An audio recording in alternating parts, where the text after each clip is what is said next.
de l'énergie. Parce que je le dis par rapport à la situation du Venezuela.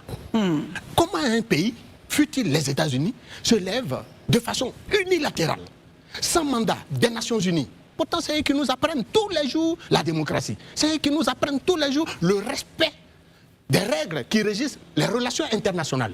On ne peut pas se lever tout seul, comme ça, sans mandat, ni rien. On prend ces hommes, ces avions, ces militaires, on descend dans un pays, on bombarde la résidence du président qui ne lui plaît pas, on l'enlève, comme on a fait au Venezuela, on place un nouveau régime, on va ailleurs, ensuite on menace le Grand Nain, on s'assoit, on discute, on s'entend, tout ça, c'est pourquoi. Après des semaines de menaces d'intervention militaire en Iran et Israël, l'action a été déclenchée le 28 février, précisément le samedi 28 février. Et le guide suprême iranien Ali Khamenei a été tué et 49 autres grands dignitaires de la révolution iranienne ont été donc tués lors de ces frappes. En retour, Israël ainsi que d'autres pays alliés à Washington dans le Golfe ont été visés par l'armée iranienne. Dans cette émission, on essaiera de comprendre un peu si oui ou non cette action qui se passe au Moyen-Orient aura des répercussions, ou pourrait avoir des répercussions ici en Afrique subsaharienne. Ted Azuma, bonsoir. Bonsoir. Déjà, essayons de relater les faits. Est-ce que, en tant qu'analyste, vous êtes surpris, vous avez été surpris de la décision donc de l'armée américaine, du président américain, de frapper l'Iran ce 28 février dernier? Non, pas véritablement surpris. Merci pour la question. Merci aussi de l'opportunité que vous nous offrez de rentrer dans cet exercice. La géopolitique, c'est l'analyse des forces en présence sur le théâtre des opérations. Donc, je ne suis pas surpris de ce que le président Donald Trump ait décidé, donc, avec son allié israélien, d'attaquer l'Iran, parce qu'il considère que l'Iran avait des possibilités importantes d'accroître ses capacités en enrichissement d'uranium et donc en armes nucléaires. L'Iran aussi a une vraie base en matière de missiles balistiques et donc il a considéré que pour eux, Israël et les États-Unis, c'était une menace importante. Toutefois, il faut regarder que c'est la première puissance mondiale, militaire mondiale, les États-Unis, qui se bat contre la 17e puissance militaire mondiale. Qui se bat avec Israël, il faut préciser. Non, en plus d'Israël, qui est la 16e puissance, oui. donc 1 plus 16 contre 17. Donc le rapport de force est déséquilibré au plan militaire.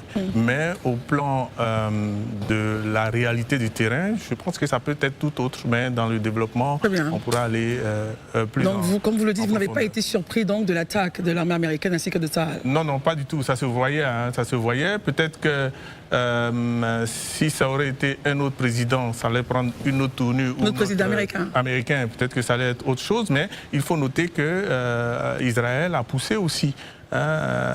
Israël a poussé, a mis la pression un peu sur les Américains pour que l'Iran soit attaqué parce qu'il considérait que l'Iran était une menace existentielle contre Israël et contre...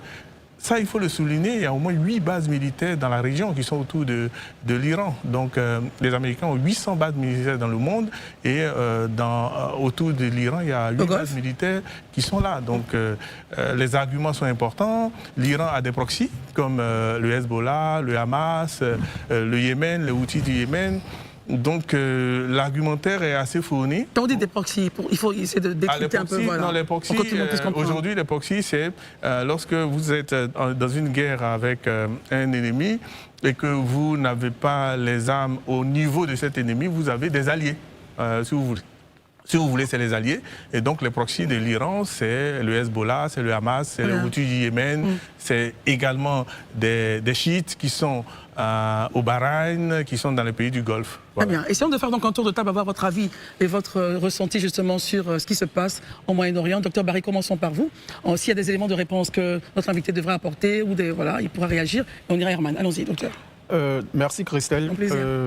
Je pense que la situation, comme M. Azuma, je ne suis pas surpris de l'attaque, mais c'est plutôt le timing. Pourquoi le timing? Surpris. J'attendais l'attaque mi-janvier lorsqu'il y a eu les manifestations. Là, pourquoi j'ai été surpris par le timing, c'est que la veille de l'attaque, vous saviez qu'il y avait des négociations entre des délégués américains et iraniens qui ont eu lieu à Oman, ensuite à Genève. Et le médiateur en chef, le ministre des Affaires étrangères d'Oman, était à Washington où il a rencontré le vice-président américain J.D. Vance. où il a dit clairement qu'il y a eu des avancées au niveau de la négociation. Donc, pour moi, je pensais que réellement, il y avait eu des avancées. Mais la menace, le spectre de l'affrontement militaire était toujours là à partir du moment où le président Trump et son état-major avaient décidé de déployer les porte-avions Lincoln et Gerald Ford, avec tous les groupes aéronavals qu'il y a autour. On sentait qu'à tout moment, il pouvait y avoir des affrontements. Et même pendant les manifestations, certaines anciennes personnalités américaines, comme l'ancien directeur de la CIA, qui était secrétaire d'État, son nom m'échappe, avait dit que les États-Unis allaient intervenir. Donc, les indices étaient là, mais c'est le timing qui m'a un peu surpris. Et voilà. Très bien. Marius, comment donc négociation, il semble qu'on a un bout d'accord, on avance en tout cas, chaque partie essaie de négocier, et puis voilà que l'Amérique avec Sahel à ses côtés attaque l'Iran. Votre ressenti justement sur l'action? Pour un leader de la société civile et surtout un nationaliste que je suis, je ne peux pas l'admettre. La situation qui prévaut aujourd'hui en Iran est inacceptable. On l'a fait hier avec Mohamed Ahmadinejad, qui a été lui également tué dans des conditions qui ne nous ont jamais été véritablement... On rappelle le point d'Ahmadinejad? N'empêche, on rappelle, vous citez un fait historique, donne quelques éléments. Ahmadinejad, c'est l'ancien président iranien qui avait été justement assassiné avec ses gardes de corps et tout ça, dans des conditions encore obscures pour moi. Alors, mais quand je regarde l'histoire même du monde, ces derniers temps, je me rends compte que les États-Unis sont en train de changer totalement sous cette autre mandature de Trump toute la stratégie internationale d'occupation, j'allais dire, ou de lutte pour acquérir donc de l'énergie. Parce que je le dis par rapport à la situation du Venezuela. Comment un pays, fût-il les États-Unis, se lève de façon unilatérale, sans mandat des Nations Unies? Pourtant, c'est eux qui nous apprennent tous les jours la démocratie. C'est eux qui nous apprennent tous les jours le respect des règles qui régissent les relations internationales. On ne peut pas se lever tout seul, comme ça, sans mandat, ni rien. On prend ces hommes, ces avions, ces militaires, on descend dans un pays, on bombarde la résidence du président qui ne lui plaît pas, on l'enlève, comme on l'a fait au Venezuela, on place un nouveau régime, on va ailleurs, ensuite on menace une grande laine, on s'assoit, on discute, on s'entend. Tout ça, c'est pourquoi? Tout ça, c'est pourquoi? Menacer le Groenland ou demander le Groenland avec le Danemark? Négocier le Groenland avec le Danemark? On connaît la position du Groenland. Du Danemark? On connaît la position aujourd'hui, je vais dire, géopolitiquement parlant, on connaît la position du Venezuela. N'oubliez pas que c'est le Venezuela qui livrait du pétrole, du carburant, c'est ça, c'est du pétrole, pardon, à la Chine. C'est le même Iran qui livre également aujourd'hui, plus de 80% du pétrole iranien est acheté par qui? Par la Chine. Donc les États-Unis n'ont plus accès à ce pétrole. Or, le pétrole est une arme. Regardez ce qui se passe en Taïwan. Mais est-ce que la Taïwan fait frontière aux États-Unis? Pour que les États-Unis suscitent toujours des guéguerres entre Taïwan et la Chine. À un moment donné, il faut arrêter. Même quand vous regardez ce qui s'est passé à la frontière russe avec l'Ukraine, mais il y a lieu de s'interroger. Deux États se battent. Vous devrez les séparer tout simplement, vous devrez les faire asseoir, faire le dialogue pour que la guerre cesse. Vous parlez de l'Ukraine et de l'URSS? Eh oui, et puis on préfère tourner le dos au dialogue et on s'en va armer. On donne des armes, on fournit du matériel militaire pour dire continuez la guerre, nous on te soutient. Attention. Je parle de l'Ukraine. Oui, justement, attention, les États-Unis interviennent sur ce point au niveau de l'OTAN. Enfin, intervenaient. Autant ou pas, n'empêche que quand deux États se battent, on n'a pas besoin de les encourager en armant un État contre l'autre. Il faut plutôt les faire asseoir et discuter. C'est pour ça que souvent, nous, on a très mal au cœur quand on regarde tout ça. Nous sommes dans une nouvelle génération. Au 21e siècle, on se lève encore avec une armée, on s'en va, on descend dans un pays, on descend le chef d'État. Même quand vous regardez chez nous ici en Afrique, en RDC, pourquoi ils se sont intéressés à la situation du RDC, au point d'appeler les chefs d'État de la zone? Oui, aller s'asseoir, mais au final, on n'entend plus rien. Mais tout ça, c'est pour piller l'économie de ces États. Il faut mettre un terme à cette façon, oui, États-Unis, que vous avez affaire de vouloir commander le monde en pillant les ressources de ces pays et en tuant les chefs d'État et les gouvernements de ces pays. Quand on n'est pas d'accord, mais créez vos conditions pour avoir votre richesse que d'aller naturellement dans ces pays. J'ai deux points pour vous, Marius. Mais quoi, vous pensez que nous, ici en Afrique, là, on entend toujours les Maliens, les Burkinabés agresser la Côte d'Ivoire, tenir des propos, le chef d'État burkinabé qui tient toujours des propos désobligeants. J'ai deux points pour vous, Marius, quand vous descendez. Oui, je termine avec ça. Quand vous voyez que un jour, la Côte d'Ivoire devrait donc se lever de façon unilatérale avec son armée, descendre au Burkina, faire ce que bon lui semble. Vous trouvez ça normal dans les règles qui régissent les relations bilatérales entre les États aujourd'hui? Il faut que les États-Unis et Israël, après avoir fait ce que nous avons vu en Palestine, et puis il n'y a personne devant eux pour leur dire stop. Alors finalement, moi je dis, mais attends, est-ce que ce monde-là est juste? Ce monde est très injuste. Merci beaucoup, C'est tout ce que je voulais dire. Les 2 points d'intervention pour moi, c'est que le président américain estime qu'il serait dangereux pour l'Iran de développer donc cette arme nucléaire via l'enrichissement donc de l'uranium. Avec tout respect, je vous dois, Madame Benadia. J'ai pas terminé. Chez eux aussi, c'est plus intéressant pour eux de les laisser avoir l'arme nucléaire. J'ai pas terminé, Marius. Pourquoi ils ont l'arme nucléaire? J'ai pas terminé. Marius, j'ai la parole. Je vous donne la parole. J'ai la parole. On échange. Je vous la redonne, désolé. Voilà. On donne argument contre argument pour enrichir le débat. Donc voici la position du président Trump. Il estime qu'il est dangereux d'eux. Et puis, on découvre qu'il attaque. Ensuite, vous parliez du Congo. Le même président américain dit attention, au niveau du Congo, c'est le Congo qui dit venez nous séparer, et puis voilà le deal qu'on fait. Je donne les éléments de langage pour enrichir le débat. Sûr, bien sûr. Très bien. Daouda, votre réaction. Merci beaucoup, Christelle. Non, plaisir. Je regarde la situation, j'avoue que je me pose beaucoup de questions. Allez-y. Lors de l'attaque qui s'est passée, je pense que c'était avec Maduro, Venezuela. au Venezuela, j'ai dit, sur le même plateau que l'attaque est injustifiée, je la comprends. Oui, on se rappelle bien. Et je suis cohérent avec moi-même. L'attaque de l'Iran, c'est injustifié, je la comprends. Daouda, finalement. Je suis cohérent avec moi-même. Donc expliquez-nous votre point. Injustifié, mais vous comprenez. Je comprends. Pourquoi? Parce qu'aujourd'hui, vous vous rappelez, c'est vrai que quand je l'ai dit la dernière fois, Eman, il en riait, je parlais de... Tu peux estimer qu'un voisin, ou bien même un voisin lointain, peut être souvent bruyant. Il peut être un danger pour toi. S'il est un danger pour toi et que tu as les moyens de coercition, tu y vas. Mais j'avoue que ça pose des questions aujourd'hui. Franchement, ça pose des questions. Très bien. Pourquoi est-ce que je dis que ça pose des questions? Parce que lorsque on a eu la situation entre la Russie et l'Ukraine, vous vous rappelez que le mot qui a été utilisé par tous les médias, c'est que l'Ukraine a été envahie. Invasion de l'Ukraine, invasion. Donc la Russie est en train de... C'est le bourreau, c'est... D'annexer Voilà, la Russie est en train d'annexer l'Ukraine. Mais quelle est la différence entre ce que la Russie fait et ce que Donald Trump fait aujourd'hui? La première fois, c'était une arrestation, on a livré en pâture le président d'un pays, qu'on a fait circuler à Times Square, tout et tout. Excusez-moi. S'il vous plaît. Vous voyez un peu, on a humilié son homologue président.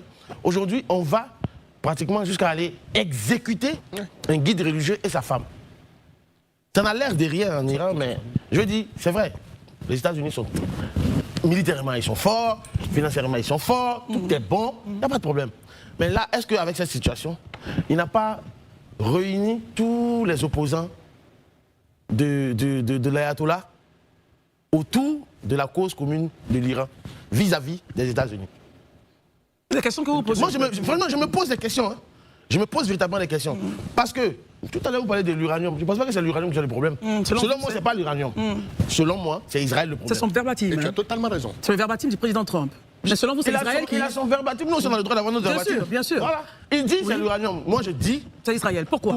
Pour moi, le problème, c'est que Israël et les États-Unis sont des alliés. Or, comme Ted le disait tout à l'heure, l'Iran aussi a ses proxys, a ses alliés.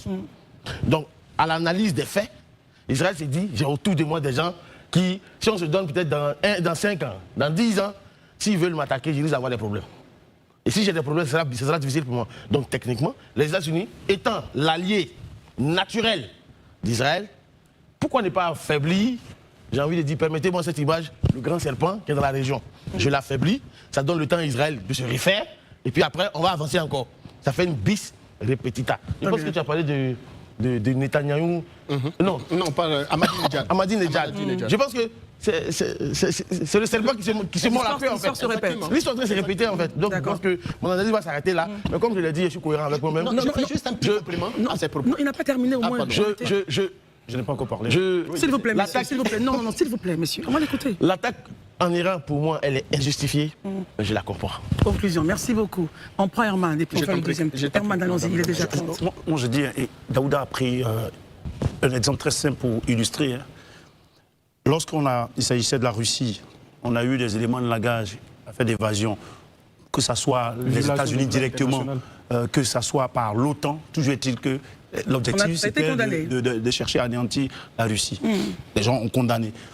Qu'est-ce qui change? Ou bien c'est parce que c'est les États-Unis. Vous voyez, quand on regarde souvent certaines puissances qui elles-mêmes ne respectent même pas l'ONU. Le droit international. Le droit international. Laissez-le s'exprimer. Aujourd'hui, ce qu'on constate, moi, ça me fait un peu peur pour les États africains. Je ne sais pas si vous avez la même... On arrivera là-dessus. Non, rapidement, on va arriver là-dessus, mais laissez-moi dire ce que je pense.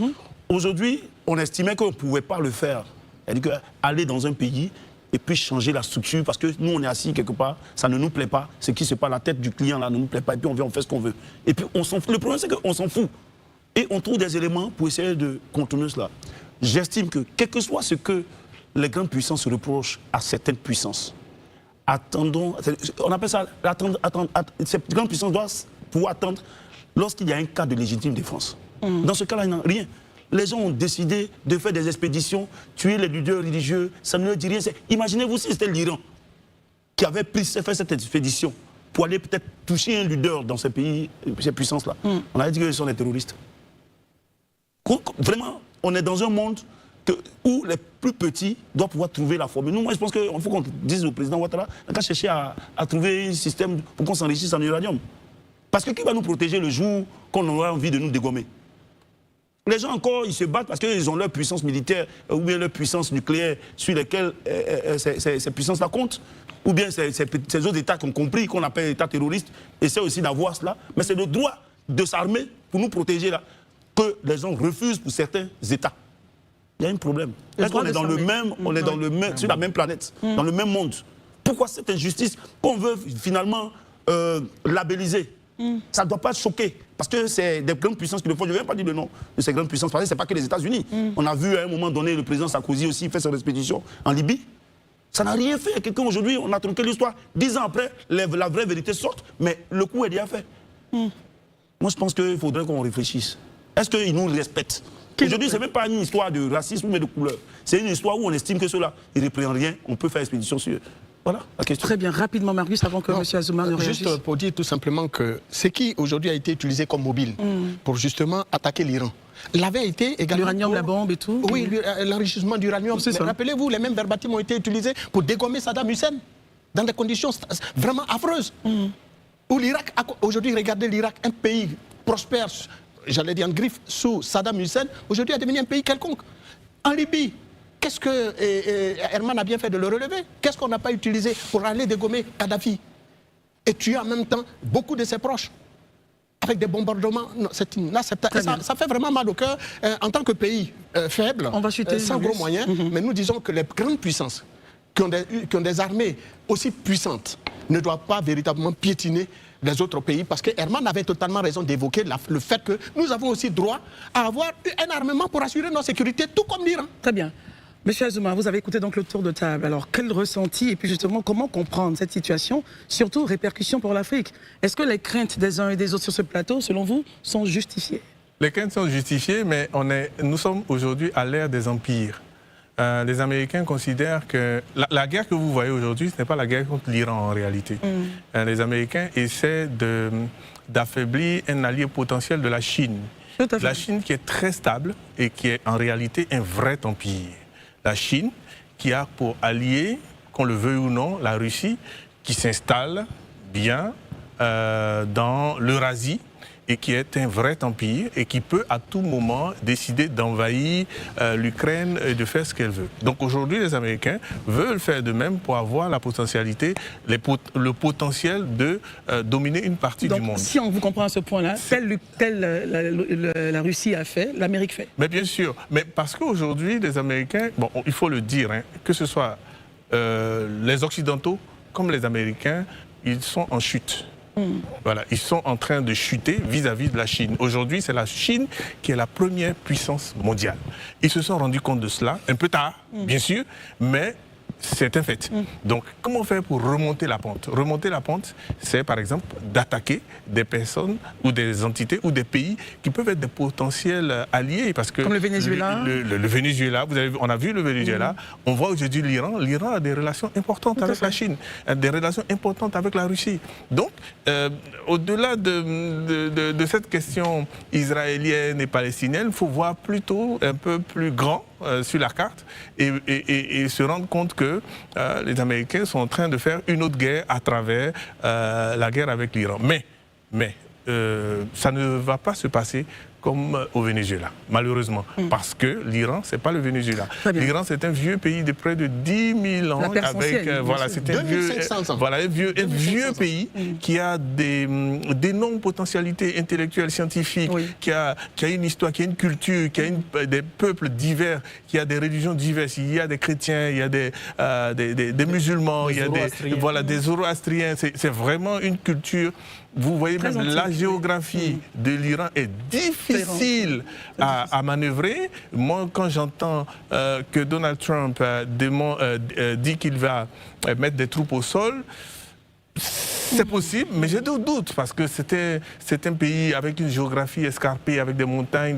On a vu ce que ça donnait en Afghanistan. Voilà, ça n'a pas été très heureux pour les Américains. Alors, il nous reste peut-être quelques minutes. Il faut regarder. Avant de faire le tour de table, c'est d'avoir le point. Que dit la Russie? Que disent la Russie et la Chine? De façon paradoxale, allez-y. Alors, la Russie ne dira rien parce que la Russie est en pleine négociation avec les États-Unis par rapport à l'Ukraine. Mais n'oublions pas que déjà dans les années 1800, la Russie a essayé d'envahir l'Iran. Mais ça n'a pas marché. Donc elle sait déjà que ça ne marchera pas. Donc elle ne dit rien. Mais la Russie ne dira rien. Pour l'instant, l'ONU est en berne, l'Union européenne est à faune, l'Union africaine... Bon, voilà. Donc, on regardera jusqu'au bout ce que le président Donald Trump pourra faire avec son armée. Mais, quelles que soient les bases militaires qu'on a autour de l'Iran, soutenir une guerre comme ça pendant... Avec la spécificité de ce pays-là. Si longtemps, je doute. Je pense qu'on va terminer rapidement avec des négociations. On va essayer de parler avec les nouveaux dirigeants de l'Iran. On va essayer, surtout que le départ de cette guerre a été mal pris puisque le Congrès américain n'a pas donné son aval. Comme le Venezuela. Voilà, donc il y aura en politique interne, il y aura beaucoup de rémora, beaucoup d'obstacles. Et donc peut-être qu'on va essayer de rattraper les choses. Messieurs, j'aimerais qu'on regarde maintenant le second point de notre